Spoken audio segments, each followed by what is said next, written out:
So I'd like to welcome in retired Army Lieutenant Colonel Daniel Davis, Senior Fellow at Defense Priorities and host of Daniel Davis Deep Dive on YouTube. Lieutenant Colonel, great to see you again.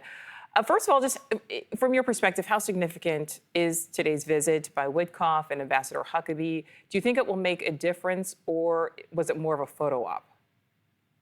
I mean, so far, it looks like it was more of a photo op. If it doesn't result in any kind of material improvement for the people on the ground in the Gaza Strip, then it's going to be definitely just a photo op. And listen, and in fact, it could end up being worse for the people, because if it doesn't, if all this focus that you just mentioned around the world that has really been zeroing in on this horrific plight of the civilian population there, if this doesn't change it, then that means that it's unlikely that it's going to get any better. And what it should be doing is shining a light on the suffering and saying, hey, it's time to get this fixed. Listen, this all goes down to what the Israeli side, they were against what's called UNRWA, the human organization that had been feeding the population for decades. They said that they were compromised because of Hamas, so they got rid of them. Well, for months, there was no food going in at all. And then they got this new organization to come in and do it. But in the process of doing that, they went from over 100 feeding locations throughout the Strip to 4. And that is, they've been mostly placed in the southern part of the country, which requires the Palestinian people to traverse dozens of miles sometimes just to get to the food. And of course, there's not enough to go around, as your screen showed there a second ago. So the claim that this is Hamas's fault just does not stand up to any kind of scrutiny. I'm sure Hamas is probably trying to divert some of that food, but it's a tiny fraction of it. The biggest issue is how the food is being distributed and how much of it there is. All right, so Lieutenant Colonel, I'd like to listen to some of what Ambassador Huckabee recently said about the humanitarian crisis there in Gaza. We're going to go firsthand. The president wants to report as soon as we get back. And, I just appreciate a president with the clarity to say Hamas isn't going to continue to live there, rule there. They've got to be stopped, and the hostages have to be let go. All right, what is your reaction to what we heard from Huckabee there?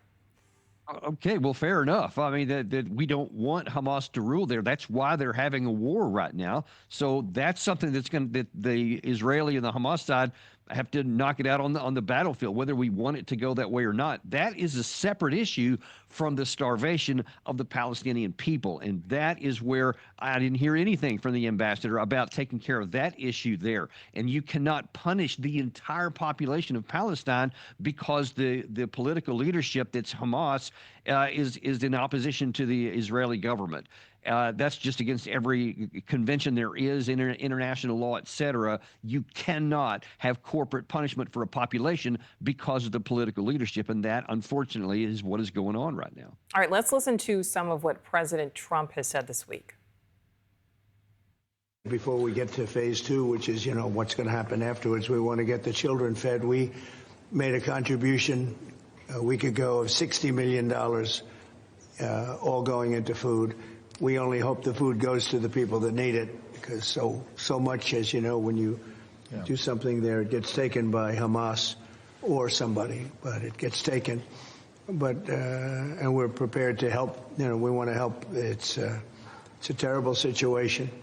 The whole thing is terrible. It's been bad for many years, but it's great to hear you feel the same way that I do. We have to help on a humanitarian basis before we do anything. We have to get the kids fed.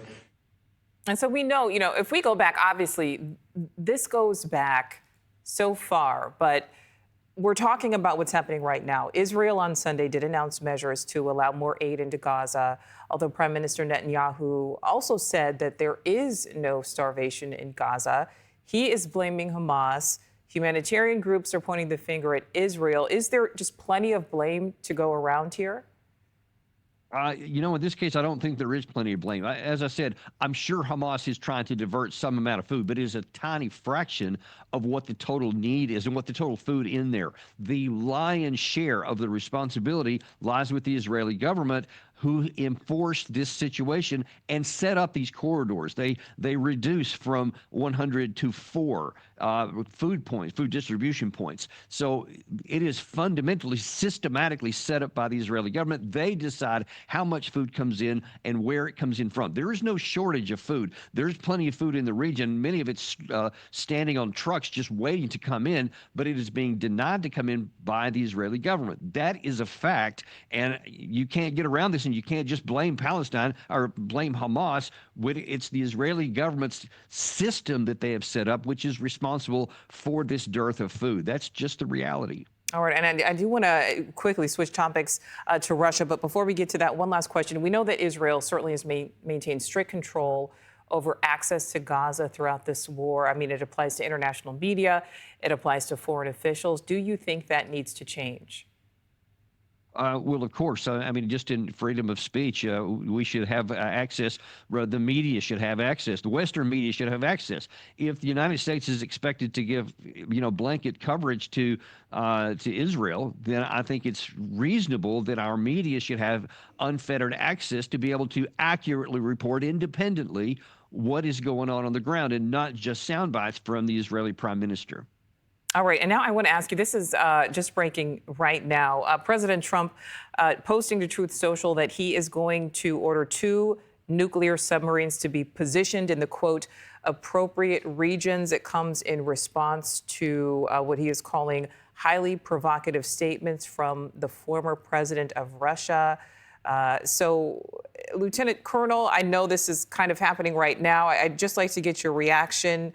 Should we be concerned? I mean, repositioning 2 submarines, do Americans have more things to be concerned about right now? Anytime you're moving nuclear assets around, then yeah, we definitely need to be concerned. And this is a continuing tit for tat back and forth between former Russian President Medvedev and President Trump himself, who have been blasting each other on social media for a number of days now. Where Trump issues some threat to the Russians, the Medvedev mocks Trump in return. Trump again goes back to him, and so this is the continuation of what's been happening in between those two now. But listen, Medvedev is not even the leader of the National Security Department in Russia. He has no power. He can say whatever he wants. That's like saying whatever Lindsey Graham says is going to be American policy. That's his preference. He can say something, but it matters what Vladimir Putin says. And Vladimir Putin continues to say, we're willing to have a negotiated end as long as these terms are met, et cetera. We don't want those terms. We don't like them.